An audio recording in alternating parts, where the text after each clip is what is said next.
Member of the Armed Services Committee, the gentleman from Georgia, Mr. Marshall. Gentleman is recognized. Thank you, Mr. Chairman. Thank you, Mr. Speaker. I want to second what the gentleman from New Jersey said just a minute ago.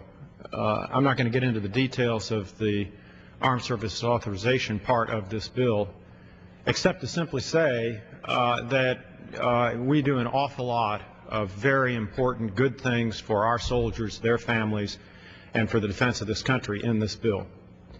It would take an awful lot for me to vote against the bill because something that's non-germane has been included in the bill. Now, I did vote to keep hate crimes out of the bill.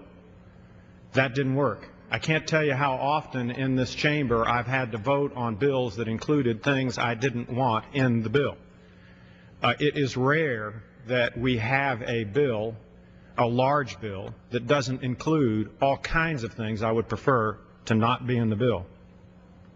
But there is something that I think it's very important to point out about the hate crimes legislation that is in the bill.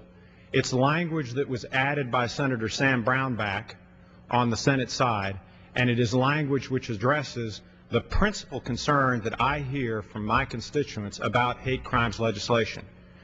My constituents don't mind putting people in jail for being violent with other folks. They don't have a problem with that at all. They don't have a problem with increasing sentences, not one whit. The longer the better. You're a criminal, you do the time, and as far as my folks are concerned, you can do more time.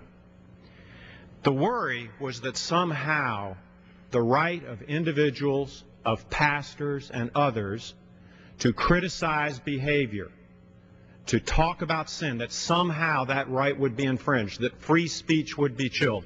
And I have to thank Senator Brownback because in the bill we have language which takes care of that issue.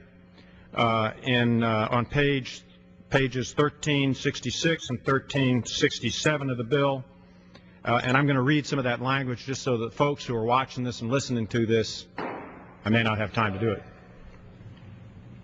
I yield the gentleman an additional minute. Thank you, Mr. Chairman.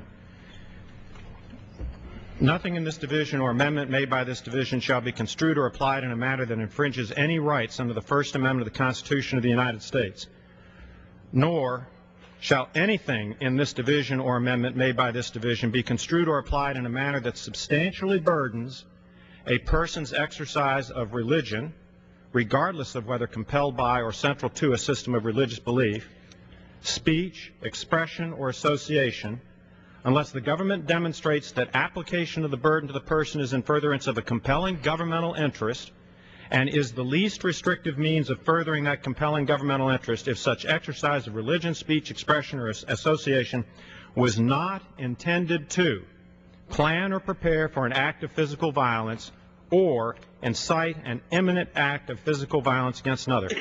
My folks don't want people planning and preparing for physical violence. They don't want people inciting physical violence against other folks.